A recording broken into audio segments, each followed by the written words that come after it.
Clara Hayes had always believed that life rewarded good intentions. She grew up in a small Midwestern town where people waved from porches, shared pies during holidays, and promised that kindness would always circle its way back. But at 28, she was learning painfully that life didn't always keep its promises. For 5 years, Clara had poured her heart into teaching at Willow Ridge Elementary, believing she had finally found her place. Her classroom was a bright, colorful haven filled with craft projects, handwritten notes from students, and the soft smell of old library books. She loved teaching more than anything, and her students loved her right back. But love didn't protect her from betrayal. The betrayal came from two people she trusted: her fiancé, who quietly ended their engagement through distance rather than honesty, and the new principal, who promised to renew her contract but handed it to the superintendent's niece instead. Clara found herself jobless, heartbroken, and trapped in a town filled with whispers about the wedding that would never be. The final straw wasn't losing the job, it was walking past a cafe window and seeing her ex, laughing with the woman he'd left her for. Something inside Clara cracked. She packed her little sedan with whatever fit clothes, books, teaching supplies, a single suitcase of keepsakes, and drove west without a plan. She just needed to breathe somewhere different, somewhere untouched by her past. 3 days later, she arrived in Montana. Montana felt like a place stitched together by sky-endless, pale blue mornings, fiery sunsets that stretched for miles, and the kind of silence that soaked into her bones. Clara rented a small room above a diner in the tiny town of Red Canyon and started searching for whatever work she could find. Teaching jobs were scarce, especially mid-year. She tutored in the diner, graded papers for a local homeschool group, washed dishes in the evenings. Anything to keep herself afloat. That's when she overheard the conversation that would change everything. Two ranch hands, mud-caked boots propped on stools, were complaining about the new normal on Blackstone Ranch. Apparently, the ranch owner's niece, recently orphaned, had stopped speaking after the accident.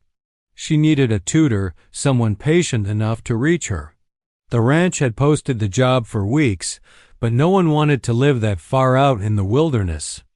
Clara felt the old spark inside her, the teacher's instinct that had been dimmed but not extinguished. A child in need, that was something she understood better than anything. Before she could talk herself out of it, she jotted down the number on a napkin and made the call. The voice that answered was deep, firm, and much too curt. A man who didn't bother with pleasantries. "Carter Ranch," he said. "My name is Clara Hayes," she replied, heart pounding. "I heard you're looking for a tutor." The silence stretched long enough that she wondered if she'd been hung up on. Then the voice returned. "You can come tomorrow. If the kid likes you, you stay. If she doesn't, you go." It wasn't warm. It wasn't welcoming. But it was enough. Clara spent the night packing her things again, this time with a steadier heart. She didn't know who Carter was, didn't know the size of the ranch, the condition of the student, or the man she'd soon mistake for a simple cowboy. She only knew that something in her life was shifting. As dawn broke over the distant mountains, Clara drove toward Blackstone Ranch with the windows cracked and the cold air filling her lungs. She didn't know that this job born from desperation would become the beginning of everything she never knew she needed. The road to Blackstone Ranch wound through miles of untouched wilderness, where fences stretched like silver lines across rolling hills and the mountains rose like ancient guardians in the distance. Clara's little sedan protested with every bump, rattling over gravel and dirt as if reminding her she was far beyond familiar territory. With every mile, civilization thinned until it felt like she was driving straight off the map. When the ranch finally came into view, it wasn't what she expected. She'd pictured a modest homestead, maybe a weather-beaten barn and a simple farmhouse. But Blackstone spread wide across the land like an old kingdom-vast pastures, sturdy outbuildings, a sprawling ranch house built of timber and stone. Everything looked rugged, functional, and quietly magnificent. Even from the road, she sensed the history beneath it, the weight of generations who had worked this harsh, beautiful land. Clara stepped out of her car, boots crunching on the frosted ground, and took in a breath so clean it almost stung. This place felt different, untamed, lonely, but strong. She didn't have long to admire it before she noticed someone watching her. He stood by the corral, one gloved hand resting on the fence rail, the other holding a coil of rope. A tall man, broad-shouldered, dark-haired, with the sun-browned skin of someone who lived his life outdoors. His hat shaded most of his face, but his posture was unmistakable, evaluating her, measuring her, not entirely convinced she belonged here. Clara lifted a hand in greeting. "I'm looking for Mr. Carter?" The man's jaw tightened almost imperceptibly. "You found him." He didn't offer his first name, didn't offer a handshake, just motioned for her to follow. Clara gathered her bag and hurried after him, trying not to be thrown off by his curt demeanor. She'd met gruff parents before, worried guardians, stubborn ranch families who didn't trust outsiders with their children. She told herself this was no different, even as the air around him hinted otherwise. He led her to the ranch house, pushing open a heavy wooden door that groaned like an old sentinel. Inside, Clara found a surprisingly warm space, sunlight filtering over worn leather furniture, shelves lined with old books, family photos, and horse ribbons. A fire crackled in the hearth. It felt lived in, not big or intimidating, but somehow private, like stepping into someone's guarded heart. "Millie's upstairs," he said. "You can talk to her if she let you." Clara hesitated. "Has she had much contact with anyone?" His jaw flexed again. "She lost her parents 3 months ago. Car accident. Since then, she barely talks to me. Won't talk to anyone else at all." The bluntness of his words didn't hide the pain beneath them. Clara felt it sharp, quiet, unresolved. She softened. "I'll be gentle," she promised. He looked at her, then really looked. Dark eyes, steady and unreadable, scanned her face as if searching for something he couldn't quite name. After a moment, he nodded. Upstairs, Clara found Millie curled in a window seat, knees tucked to her chest, tracing circles on the frosted glass with her finger. She was a tiny thing, maybe 8 years old, with soft brown hair and eyes too old for her age. Clara approached slowly. "Hi, Millie." "I'm Clara. Your uncle said I could visit." No reaction, not even a blink. Clara sat a respectful distance away and began telling a gentle, meandering story, one about a lonely girl who lived in the mountains and spoke to stars instead of people. She didn't push. She simply let her voice fill the silence with something safe. 15 minutes passed before Millie glanced at her, just a quick, shy flicker, but Clara felt it like sunlight breaking through a storm. "She likes you," came Luke's voice from the doorway, surprising her with how quietly he'd appeared. Clara turned, startled, and noticed, just for an instant, something softer in his gaze, something vulnerable. She didn't know it yet, but Luke Carter was far more than the rugged cowboy she saw. Blackstone Ranch held secrets, old ones, painful ones, and he was keeping the biggest secret of all. And Clara Hayes had just walked straight into the center of it. Clara woke the next morning determined to make a good start, but nothing, absolutely nothing, went smoothly. It began at dawn, when she stepped outside expecting a quiet, peaceful morning, and instead walked straight into a commotion by the barn. Horses snorted, men shouted instructions, and cattle lowed in the fields. Ranch life didn't wake gently. It slammed awake like a machine thrown into motion. Luke Carter didn't help. She spotted him leading a stubborn horse out of the corral, his jaw tight, his commands sharp. For a moment, she simply watched. He moved with the kind of competence that came from years of knowing animals better than people. But then he noticed her. "You're up late," he said, though the sun was barely cresting the hills. Clara blinked. "It's 6 in the morning. "That's what I said." Her brows narrowed. "I didn't hear you say anything. Didn't need to." Anyone on a ranch knows the day starts earlier than comfort allows. The comment wasn't cruel, but it wasn't kind either. It was Luke, a man who expected competence from everyone, even the newcomer who hadn't grown up chasing cattle at sunrise. Clara folded her arms. Well, I expected a bit of direction. Maybe a schedule. Or instructions on where I'm supposed to work, or, "You're here to teach," he interrupted. "Teach, not run the ranch. Millie's in the house. Start with her whenever you're ready."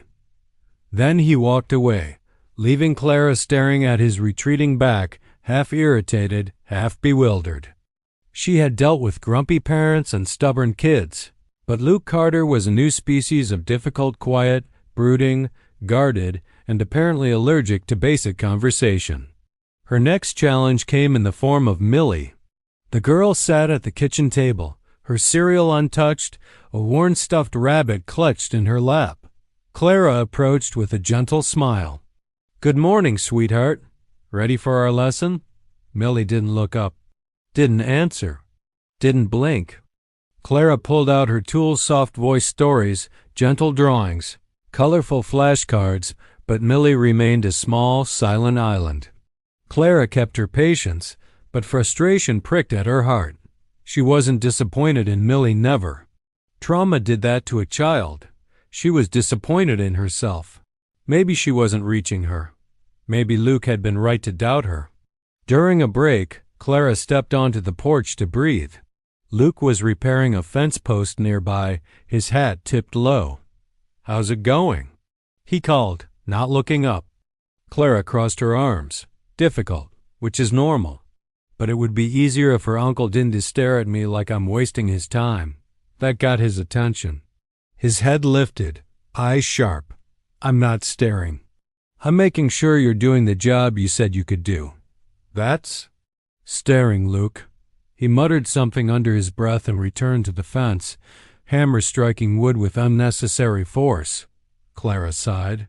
She had planned on starting fresh, on leaving confrontation behind in her old life. But this man, this maddening, closed-off cowboy, tempted her patience like no one else had. And yet, as she watched him work, she noticed something unexpected. The way he constantly checked the windows, making sure he had a line of sight to Millie. The way his shoulders softened barely whenever the girl came into view. The exhaustion he tried so hard to hide. He wasn't gruff because he wanted to be. He was gruff because he was scared. Scared of failing the only family he had left. Clara's frustration softened. Maybe they had both gotten off on the wrong foot. Maybe what she saw as indifference was really a man drumming quietly. Maybe the two of them were more similar than she realized. When she returned to Millie, she tried something new, a simple sketch of a horse, left unfinished. Then she waited. After a long silence, a small hand reached across the table. Millie picked up a colored pencil and filled in the horse's mane. Clara nearly cried. She didn't look up, but she knew Luke was watching again from the doorway. This time, she didn't mind, not at all. The breakthrough with the sketch, small as it was, changed everything. Clara arrived the next morning with a stack of drawing paper, a tin of colored pencils, and a quiet hope that the fragile thread she deconnected with Millie wouldn't break overnight. Trauma was like that. Some days it opened doors, other days it slammed them shut again. But when she stepped into the kitchen, Millie was already at the table, her rabbit tucked safely under one arm, a pencil waiting in her tiny hand. Clara's breath caught. "Good morning, Millie," she said softly.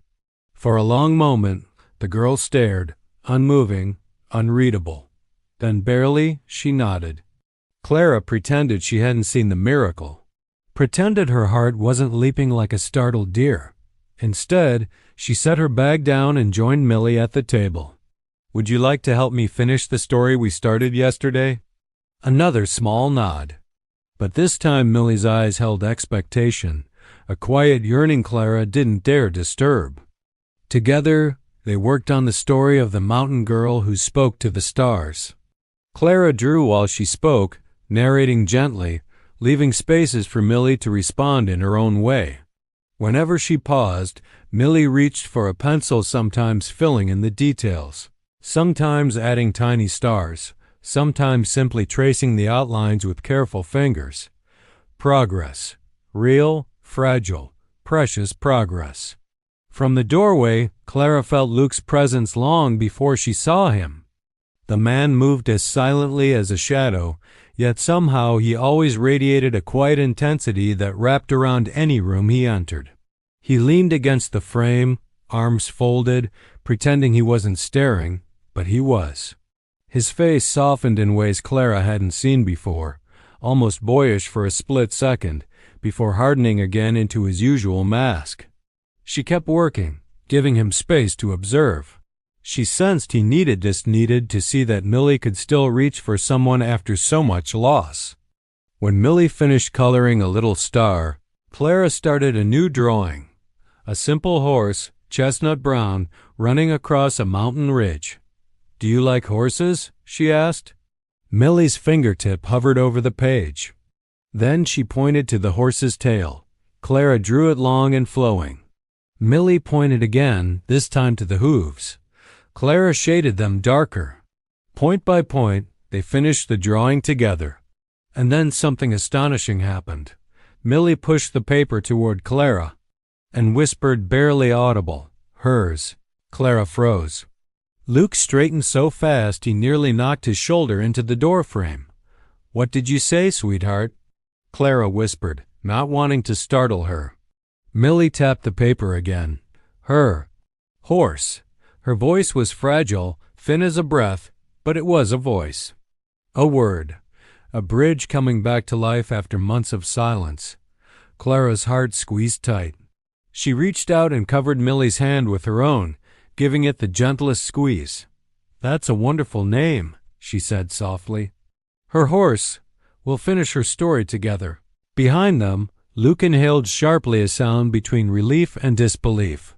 Clara didn't look back. She didn't want to break the moment, but she could feel him watching, his silence thick with gratitude he didn't know how to express. Later, when Millie went outside to chase a few chickens with the ranch dog, Luke joined Clara at the table.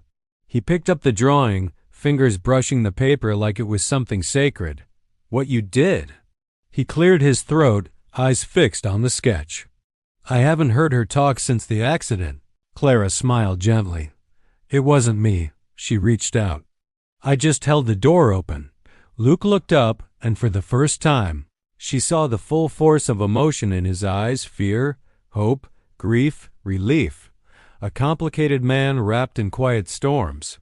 "You did more than that," he said quietly. Clara didn't know it then, but that moment, Millie whispering her first word, Luke finally letting a crack show in his armor, was the first true shift between them. The ranch had been built on land and cattle, but something new was beginning to grow there. Something softer. Something that would change all of them.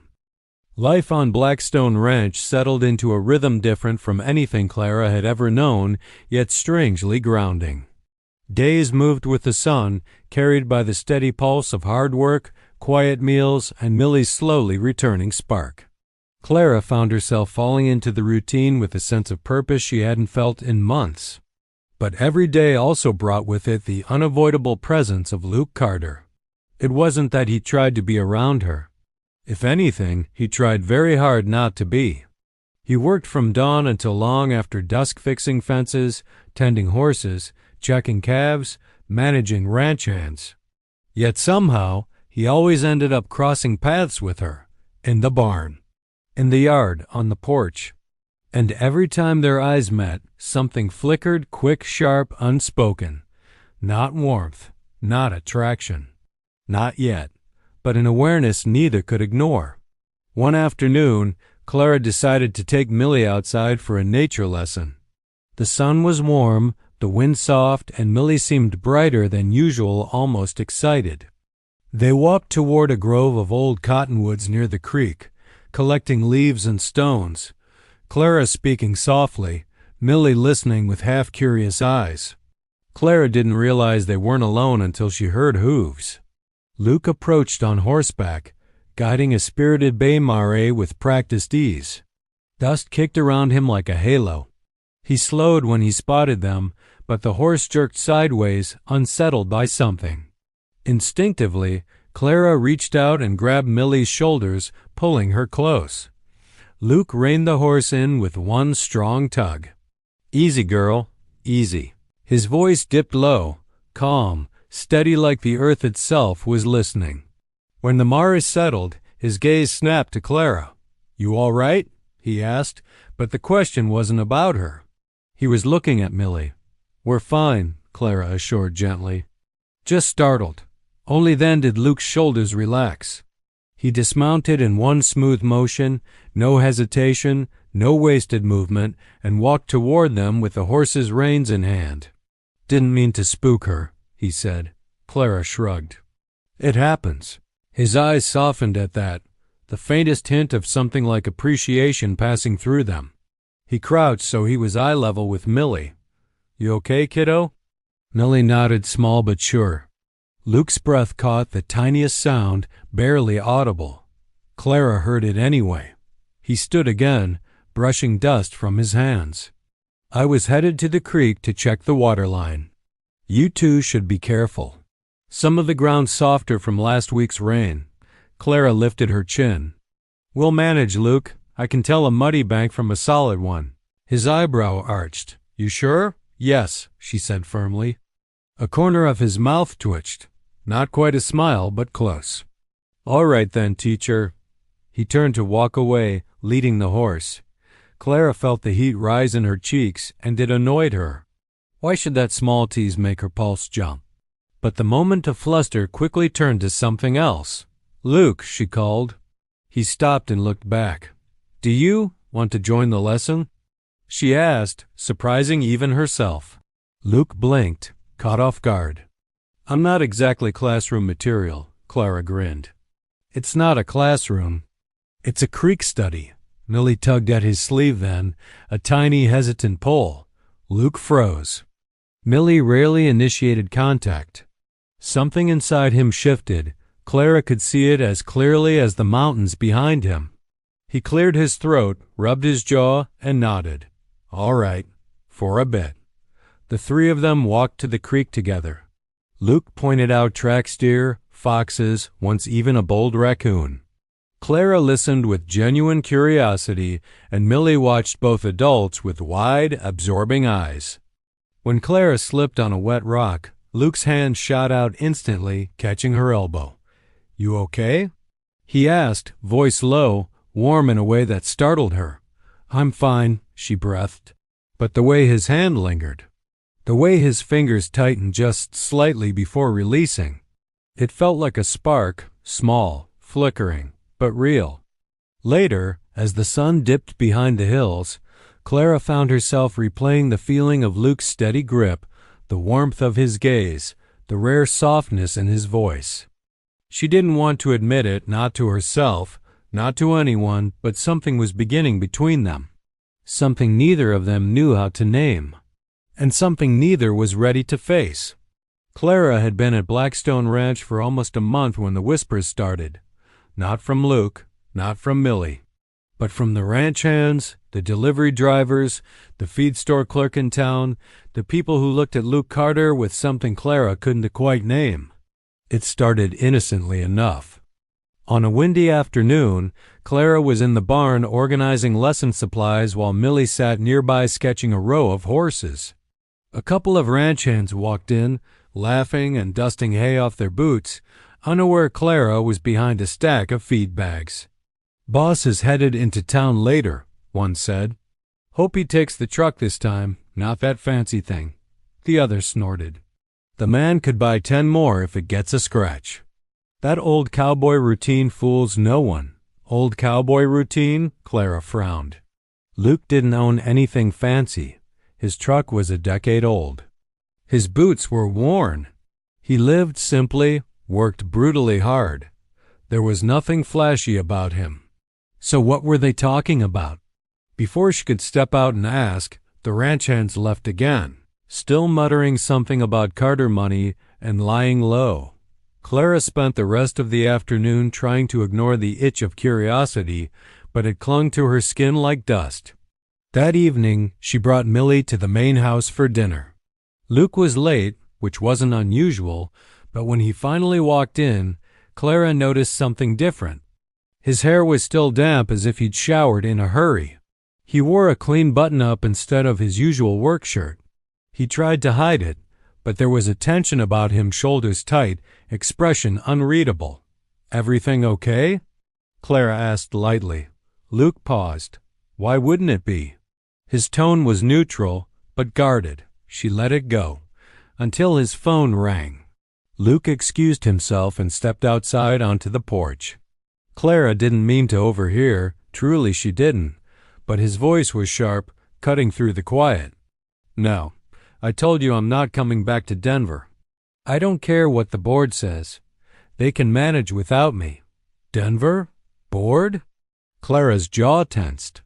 Luke Carter, the quiet, dusty rancher, had a board? He spoke again, lower this time, but still edged with frustration. "I'm not selling the ranch. And I'm not stepping back into that life." You can tell them that's final. A cold realization slithered through Clara's stomach. That life? What life? He returned inside a minute later, expression carefully wiped clean. But Clara wasn't fooled. Something was wrong, something he wasn't saying. And for the first time since arriving, she felt something more than frustration. She felt shut out. Later, she found the answer she wasn't supposed to find. After putting Millie to bed, Clara stepped into the kitchen for tea. The television was on quietly in the living room, a news anchor speaking over a photo of a handsome, clean-shaven man in a suit. A familiar face. Clara blinked hard. It was Luke, a younger Luke, but unmistakably him. Luke Carter, heir to the Carter cattle empire, once again declines public appearances, the anchor reported. Sources say he remains at his private Montana property after withdrawing from corporate leadership last year. The world tilted. Heir, empire, corporate leadership. She felt ridiculous, completely, humiliatingly ridiculous. All this time she had thought of him as a rugged, solitary cowboy trying to raise a traumatized niece. And yes, he was that, but he was also a millionaire, a CEO in exile, a man living a double life. Clara's chest tightened. When Luke walked in behind her, she didn't turn around. She couldn't. "You saw it," he said quietly, not a question. A resignation. She finally faced him, heart pounding. His eyes were shadowed, not with guilt, but with something heavier, something like dread. "Why didn't you tell me?" she whispered. Luke exhaled slowly, hands braced on the back of a chair. "Because it doesn't matter here. And because every time someone finds out, everything changes." Clara swallowed hard. "You think it changes this?" He looked at her with a raw honesty that stunned her. "It always does." She wanted to deny it. Wanted to say money didn't matter, that she wasn't like the others, that she didn't care. But the truth was simpler and harsher. She didn't know who Luke Carter really was anymore, and he was terrified that now. She never would. The calm Clara has managed to bring to the Blackstone Ranch doesn't last long.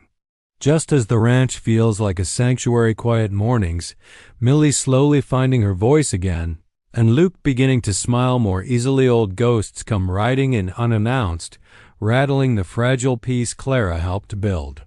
The arrival of trouble, it begins with the rumble of a sleek black SUV nearing the ranch house, far too polished and out of place among the weather-beaten pickup trucks and dusty horse trailers. Millie tenses immediately, sensing something wrong. Luke steps onto the porch, his jaw clenching as the doors swing open and two people he never wanted to see again step out. The first is Jenna Rowe, Luke's ex-girlfriend, a glamorous, sharp-tongued woman who once loved the spotlight of being seen with the Carter heir more than she ever loved Luke himself. The second is Raymond Steele, a calculating business consultant for Carter Cattle Enterprises. Raymond looks at Luke the way a banker looks at a ledger, coldly, as if weighing whether he's an asset or a liability. Both have come with the same agenda: pressure Luke to return to corporate life, sell off pieces of the family ranch, and step back into the world he's walked away from. Luke's private war Clara watches all this unfold from inside the house, noticing the shift in Luke's posture, the way he stiffens, the way his easy cowboy calm evaporates. She understands instantly that this is more than a surprise visit. It's a past Luke has been running from, or at least trying to silence. For the first time, Clara sees the weight he carries. The millionaire heir rumors she overheard suddenly feel real, solid. Jenna's expensive perfume and Raymond's polished shoes are reminders that Luke has connections to a world far wealthier, colder, and more ruthless than the dusty ranch he calls home. The confrontation. Jenna wastes no time playing her part. She flits around Luke, touching his arm, talking about parties, deals, and events where everyone still expects him. She makes pointed comments about how he could do so much, better than a quiet ranch life, her tone dripping with condescension toward everything around her, including Clara. Raymond, meanwhile, gets straight to business. He pulls out folders and legal documents, speaking in numbers, projections, and profits. He paints a picture of wealth beyond imagining, but at the cost of selling off the last untouched acres of the ranch. Luke's father protected that land fiercely. Luke promised to honor it, even after losing his brother Millie's father in the tragedy that left the little girl orphaned. Now, those promises are being tested. Clara sees Luke differently. Clara, uncertain and suddenly feeling out of her depth, watches quietly. She sees Luke's struggle, the tug of duty, the guilt of disappointing legacy, and the need to protect the ranch that means more to him than money ever could. She also sees Jenna watching her with thinly veiled disdain. For the first time since arriving at Blackstone Ranch, Clara feels the aching divide between her simple life and Luke's complicated past. Is she interfering? Is she intruding? Should she stay out of a battle she doesn't understand? Millie retreats. Perhaps the most heartbreaking effect is on Millie. The moment she sees Jenna, who once tried to control and fix her, she shuts down, slipping back into her emotional shell. She hides behind Clara, refusing to speak or make eye contact. Clara feels a fierce protective instinct rising within her. If these people can hurt Luke, they can hurt Millie too. The storm brewing. By the end of the visit, nothing is resolved. Luke is torn, Jenna is plotting, Raymond is pressuring, and Clara feels further from Luke than ever. But the storm they bring will soon force everyone's truths to the surface. The days after Jenna Rowe and Raymond Steele leave the ranch feel like walking through a thick fog. The sun still rises over the mountains, the wind still whispers through the cottonwoods, and yet everything has shifted. The simplicity Clara had tried to build with Millie now feels fragile, and Luke seems different. The weight of secrets. Luke moves through his chores as usual, but Clara notices subtle cracks in his composure. He snaps slightly more at the ranch hands, avoids her gaze more than ever, and spends long hours alone in the barn or office. The ease they'd found in teaching Millie, in quiet walks, and shared laughter, now feels like a memory slipping out of reach. Clara struggles to reconcile the man she has begun to care for, the gentle, protective Luke, with the one who belongs to a world of wealth, pressure, and expectation she barely understands. She's begun to feel attached, not just to Millie, but to the man who lets her in, even in the smallest ways. And yet, the revelation of his hidden identity, coupled with the intrusion of his past, makes her wonder if she even belongs there. Millie's regression. The rift is most visible in Millie. Once again, the little girl retreats into silence. She refuses to eat at the table, no longer reaches for colored pencils, and hides in her room whenever Clara or Luke approaches. Seeing Millie shut down breaks Clara's heart. She realizes that the child, already traumatized by loss, is now scared of losing the one adult who had brought stability, Luke, because of the chaos brought by the outside world. Clara tries to intervene gently, but she's unsure whether to push, coax, or simply step back. She feels the responsibility crushing down. I cannot let her feel abandoned again. But how can I protect her if Luke himself seems so distant? The miscommunication. Tension between Clara and Luke grows almost invisibly. Small misunderstandings, previously brushed off, now expand into walls. A casual comment about dinner becomes a critique in Luke's mind. A suggestion about Millie's lessons comes across as criticism. Both are exhausted, both are emotionally raw, and neither knows how to bridge the gap. One evening, Clara quietly asks Luke if they can talk. He nods, but his answers are clipped. "You're here for Millie," he says. "Not me." Clara feels her chest tighten. "I know that, Luke, but I care about her and you. And right now, I feel like you're shutting us both out." Luke looks away, jaw tight. I can't let anyone in, not now. Not after everything." Clara realizes this isn't about her, it's about fear. Fear of losing the ranch, fear of losing Millie, fear of being vulnerable. But she can't stand on the sidelines anymore. The emotional breaking point that night, Clara packs her things, telling herself she's giving Luke space. But in truth, she's protecting herself. She's afraid of falling in love with a man whose life is a storm she doesn't belong in. Millie watches silently from the doorway, eyes wide, understanding more than she should. Luke returns to find Clara gone from the room. The look on Millie's face hits him harder than any boardroom deal ever could. For the first time, he realizes that not only is he pushing Clara away, he's pushing Millie away too, the one person who keeps his world tethered to something real, something worth protecting. A quiet realization alone in the living room, Luke leans against the fireplace, running a hand through his hair. The weight of responsibility, grief, and longing presses down on him. He knows he has to make a choice.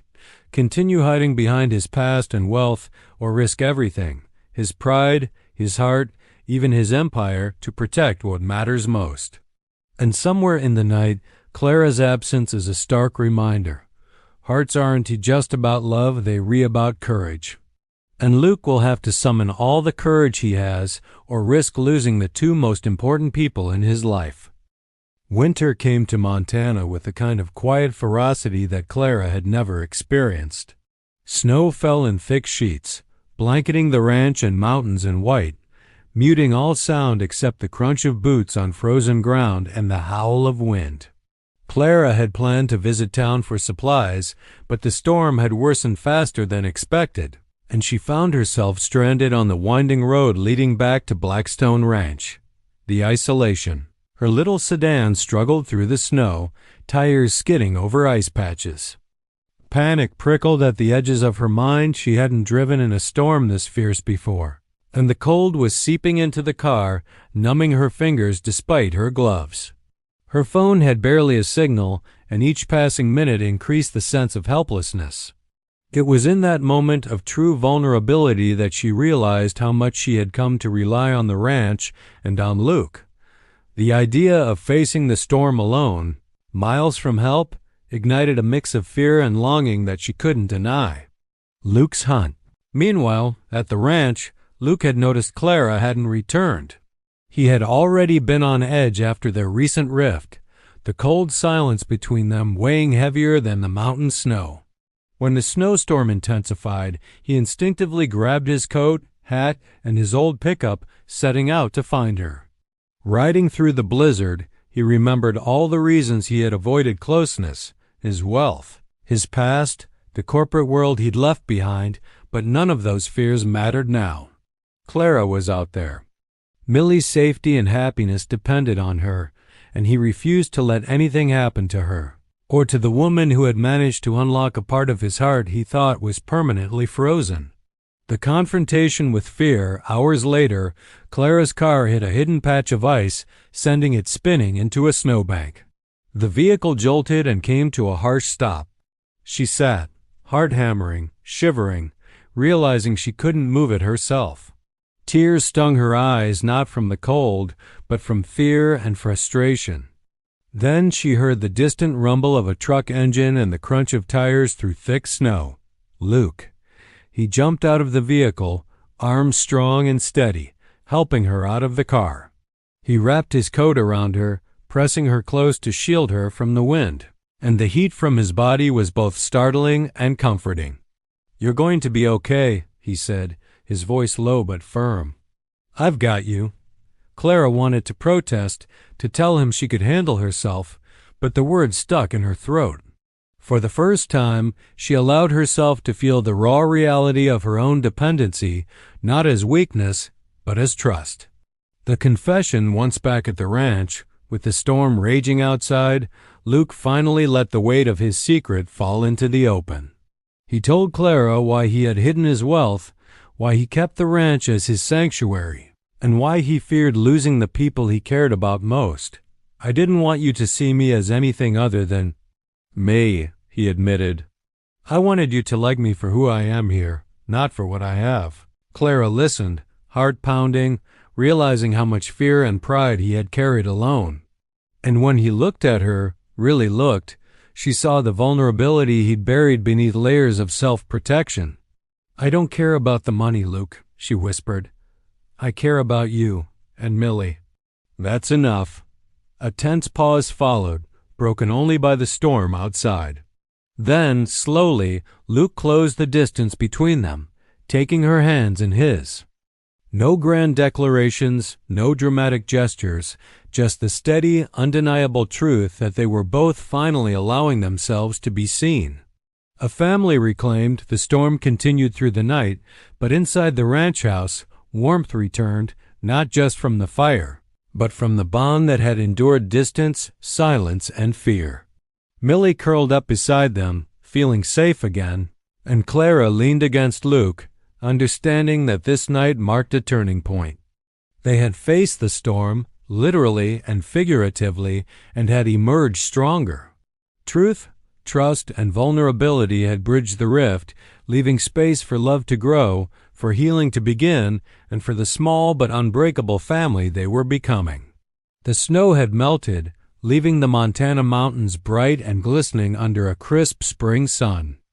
Blackstone Ranch was alive again with the sounds of life, Millie laughing as she chased the ranch dog, horses whinnying in the pastures, and the steady rhythm of Luke working the land he loved.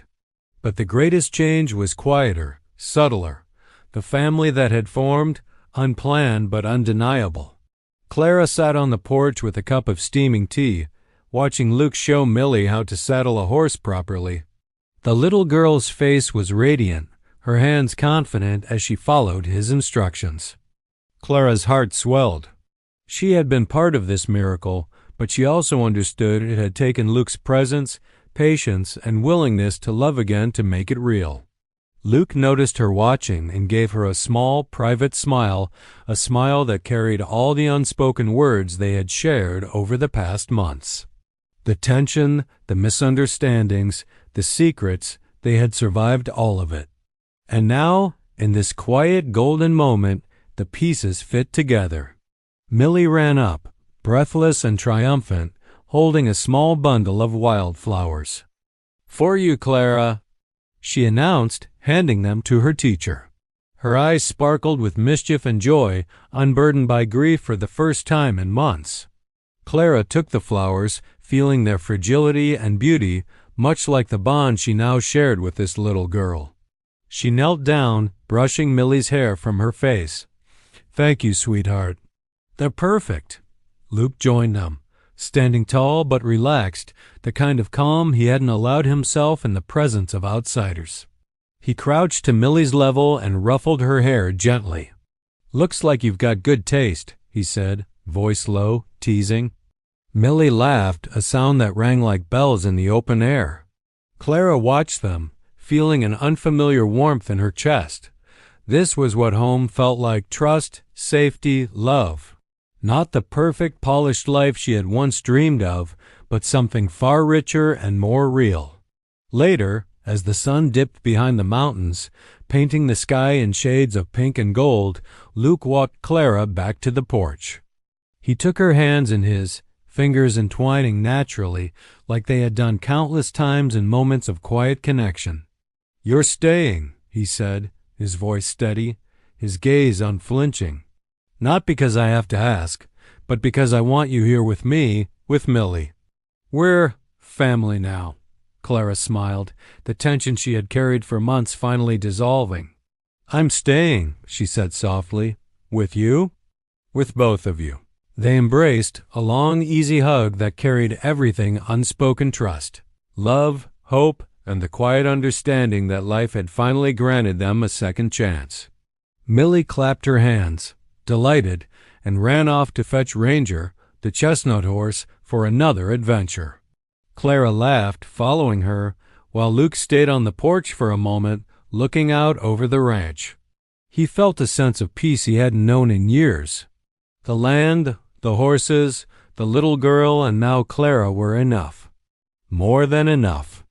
As the evening settled, the three of them gathered by the fireplace inside the ranch house. Snow still lingered outside in the shadows, but inside, warmth and light enveloped them. Laughter, quiet conversation, and gentle teasing filled the room. For the first time, Clara realized she wasn't just a visitor here. She was part of this life, part of this family, part of a story that had begun with fear, uncertainty, and loss and ended in hope, love, and belonging.